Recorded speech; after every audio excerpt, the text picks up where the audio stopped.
In the heart of ancient Rome, beneath the towering shadow of the Colosseum, lay hidden schools where men and women learned the art of killing.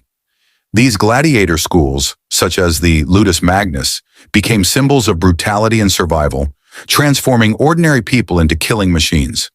But how did they end up there? And what awaited them within the walls of these harsh institutions? In 107 BC, in Rome, gladiator schools were already an integral part of life.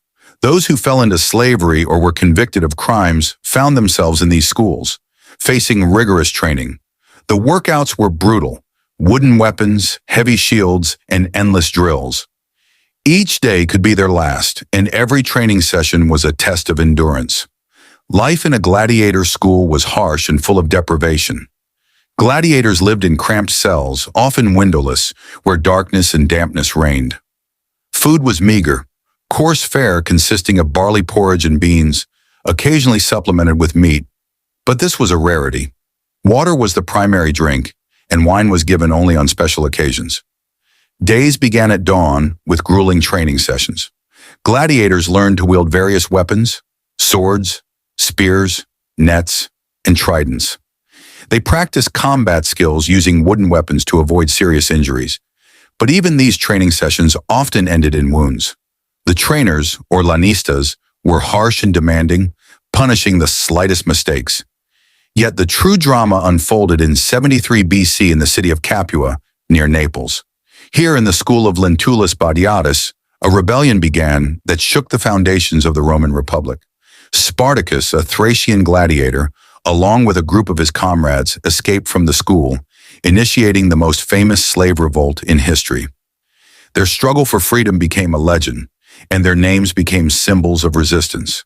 With the opening of the Colosseum in 80 AD, gladiatorial contests became even more popular. Emperor Titus organized grand games that lasted 100 days. Thousands of gladiators trained in schools like the Ludus Magnus and Ludus Gallicus fought on the arena, displaying their skill and bravery.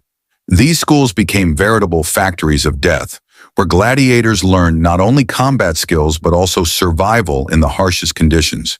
In Pompeii, a city buried under ash after the eruption of Vesuvius in 79 AD, there was also a gladiator school.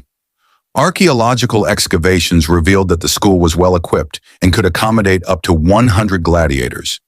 Here they trained in combat skills using wooden weapons and heavy shields. Life in the school was harsh, and many gladiators did not survive to see their first battle. Emperor Commodus, known for his cruelty and love of gladiatorial contests, often participated in them himself. He trained in the Ludus Magnus and other schools, where gladiators learned various fighting styles. Commodus considered himself a great warrior and often entered the arena to display his strength and skill. His reign became a symbol of the decline of the Roman Empire, where cruelty and violence became the norm. In Carthage, an ancient city in North Africa, there were also gladiator schools. Here, gladiators learned combat skills adapted to local conditions. The schools in Carthage were known for their harshness and brutality, and many gladiators who passed through them became legends of the arena. With the advent of Christianity and the ban on gladiatorial contests by Emperor Honorius in 404 AD, gladiator schools began to close. However, their legacy remained in the history of Rome as a symbol of brutality and the struggle for life. Gladiators who passed through these schools became legends, their names etched in the memory of generations. These schools were more than just training grounds. They were arenas for the fight for survival, where each day could be the last. Gladiators learned not only combat skills, but also how to survive in the harshest conditions. Their stories are filled with brutality, manipulation, and the struggle for life, and they remain symbols of strength and courage despite all the hardships and trials.